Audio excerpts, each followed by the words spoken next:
បាទជំរាបសួរបងប្អូនទាំងអស់គ្នាថ្ងៃនេះខ្ញុំមានតិចនិចមួយក្នុងការផ្លាស់ប្ដូរក្រែមលើបបោមាត់លើមកថារូបនេះគឺក្រែមរបស់គាត់វារាងស្រាលណាអញ្ចឹងខ្ញុំមានតិចនិចបច្ចេកទេសមួយចង់បង្ហាញបងប្អូនទាក់ទងនឹងការបដូរក្រែមនៅលើបបោមាត់អញ្ចឹងបើករូបមួយអញ្ចឹងដូចខ្ញុំបានបង្ហាញបងប្អូននោះតោះមកបងប្អូនរូបនេះដូចជាមិនបាច់បង្កើតលេខទេយើងធ្វើយកតែម្ដងបាទអញ្ចឹងទីមួយយើងត្រូវប្រើ pen tool ណាបាទនេះប្រើ pen tool មកដើម្បីកាត់ select ទៅលើបបេមាត់របស់គាត់អញ្ចឹងបងប្អូនកាត់បងប្អូនចេះកាត់រូបគឺកាត់តាមអក្សរ P ហ្នឹងអត់បញ្ហាកាត់ tool អក្សរ L ក៏បានអក្សរ P ហ្នឹងក៏បានសំខាន់បងប្អូនចេះមួយណាកាត់មួយអញ្ចឹងជួបនេះបងប្អូនចុច control ជាប់ចុច enter អាហ្នឹងបង្កើត selection ឬ make selection បងប្អូនអាចចូលទៅ load selection ហើយយើងយកពាក្យថានេះ make selection ម៉ៅស្ដាំបងប្អូនម៉ៅស្ដាំក៏បានពាក្យថា make selection ណាដូចគ្នាហើយអូខេមកនេះគឺបានបែបហ្នឹងណា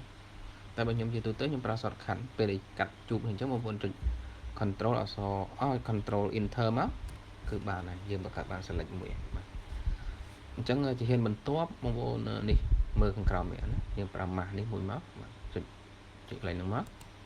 ហើយបងប្អូនកន្លែងទៅមើលខាងលើគេវាដាក់ solid color ណាអញ្ចឹងរើសហ្នឹងមកបាទយក solid color បន្ទាប់មកវាចេញ color បែបនេះបងប្អូនអាហ្នឹង color គាត់យើងរើសយកសិនទេបងប្អូនស្រឡាញ់ពណ៌អីរើសពណ៌ហ្នឹងទៅព្រោះអីពណ៌ក្រែមជាទៅដូចជាក្រែមបបោមាត់ហ្នឹងពណ៌ក្រហមគាត់ថាហ្នឹងពណ៌ក្រហមឬក៏ប៉ណ្ណឹងចាស់ឧទាហរណ៍ណាអញ្ចឹងចុចបងប្អូនចុច OK មកបាទទៅមកកន្លែងនេះបងប្អូនត្រូវដូរកន្លែង normal ណាបងប្អូនរើសយកពាក្យថា color ណា color នេះ color ហ្នឹងមកគឺបានតម្រង់បែបនេះបាទអញ្ចឹងបងប្អូននេះចេញណាចេញតម្រង់ជាក្រែមបបេមាត់ហើយប៉ុន្តែវារៀងដិតពេកវារៀងដិតមើលទៅចង់បតាហើយមួយទៀតនេះអាកែមដែលយើងកាត់មិញណានេះកែមបបេមាត់របស់គាត់ហ្នឹងគឺវាដូចស្នាមជ្រុងណាដូចឆ្នាំកត្រីអញ្ចឹងអត់ស្អាតអញ្ចឹងដើម្បីឲ្យកែមវារៀងព្រាលយើងមើលទៅcũngដូចកាត់បិទអញ្ចឹងមកចុចកន្លែងនេះវាដាក់ color fill ហ្នឹងចុចពីរដងមកបាទแล้วហើយវាមានចេញផ្ទាំងមួយនេះបងប្អូនរើសយកខាងក្រោមនេះណាវាដាក់ feeder ហ្នឹងបងប្អូនទាញមកមុខតិចមកនេះគេខ្ញុំព្រីកឲ្យបងប្អូនមើលតិចនេះពេលយើងទាញទៅនេះឃើញណានេះកន្លែងហ្នឹងកែមវាទៅជាព្រាលហើយអូខេឧទាហរណ៍បងប្អូនសម្រាប់ថាប៉ុណ្ណឹងណាប៉ុណ្ណឹងចុចខ្វែងចោលមកបាទអូខេតោះមកបងប្អូននេះម៉ៅស្ដាំនៅលើ color នេះណាម៉ៅស្ដាំមកបងប្អូនយកពាក្យថា blending option ណា blending option ហ្នឹងបាទហើយចេញបែបនេះបងប្អូនណាគឺចេញតម្រុំបែបនេះបងប្អូនកន្លែងទៅមើលនេះវាមាន2សម្រាប់ឲ្យយើងសេរី color ណា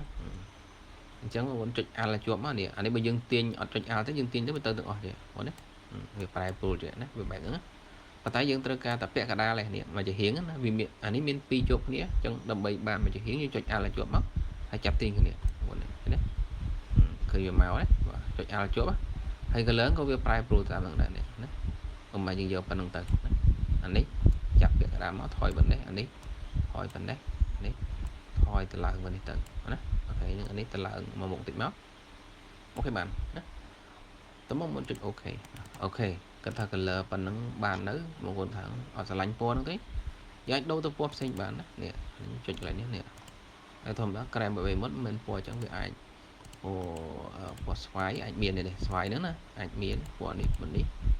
ហើយពណ៌ផ្កាឈូកណាអាចមានណាអញ្ចឹងជាទូទៅយើងប្រើស្រីគាត់ចូលចិត្ត color ពណ៌ក្រហមណាឬក៏ផ្កាឈូកណាឥឡូវខ្ញុំតម្រាច់យកពណ៌ផ្កាឈូកអូខេតែបងប្អូននេះកលេចមើលគឺវារៀងដិតពេកផ្កាឈូកហ្នឹងណាមើលទៅដូចវាខ្លាំងពេកក្រែមបបេមកអញ្ចឹងយើងអាចបន្ថយបានកន្លែង capacity ហ្នឹងបងចុចមកដាក់វាប្រហែលណា30 40% 50អានេះក៏ថយបន្តិចមកអូខេអានេះឈូកផ្កាឈូកហ្នឹងតែឈូកស្រាលហ្នឹងហើយអញ្ចឹងសម្រាប់ថា យក color ប៉ុណ្ណឹងណាអញ្ចឹងបានអូខេមើលទៅពណ៌ស្រាលស្អាតហើយបងប្អូនបើករូបដើមមួយមកនេះរូបដើមរបស់គាត់ហ្នឹងអញ្ចឹងបងប្អូនអាចផ្ទៀងផ្ទាត់បានណាអូខេអានេះរូបដើម original អានេះរូបដែលយើងបានដាក់ក្រែមនៅលើបបេមាត់របស់គាត់វិញហ្នឹងបងប្អូននេះអញ្ចឹងបងប្អូនស៊ូមឲ្យតូចបន្តិចមកដើម្បីយើងស្រួលមើលនេះបងប្អូននេះឃើញទេឃើញពណ៌បបេមាត់របស់គាត់បានយើងបានដូរពណ៌រួចហើយហើយកន្លែងនេះបងប្អូននេះកន្លែងថ្មិញណាអញ្ចឹងយើងប្រើមិញយើងកាត់ហ្នឹងយើងអាចបានដកអញ្ចឹងបងប្អូនក៏អាចប្រើនេះប្រើ tool brush មួយនេះមកដើម្បីលុបណានេះ brush ហើយកន្លែងនេះ erase tool ហ្នឹងណាចុចនេះកន្លែងនេះកន្លែង color fill ហ្នឹងបងប្អូនចុចឲ្យទូចមកនេះលុបកន្លែងនេះកន្លែងស្នាមថ្មិញហ្នឹងនេះឃើញចេញថ្មិញមកលុបប្រឡោះហ្នឹងតិចទៅអូខេអញ្ចឹងបានហ្នឹងហើយអញ្ចឹងការបដូរក្រែមបេមាត់មានតែប៉ុណ្្នឹងបាទអូនេះអញ្ចឹងហើយបងប្អូនចង់ Serif color នេះក៏បានដែរបងប្អូនចុច combine ចូលគ្នាមក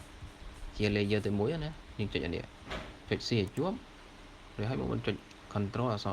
ណាអក្សរ E អូខេហើយចូលទៅកន្លែងនេះតដែរនេះណាកន្លែងនេះបងប្អូនយកពាក្យថា level rồi ហើយបងប្អូននេះឃើញសញ្ញានេះកន្លែងនេះចុចនេះយកពាក្យថា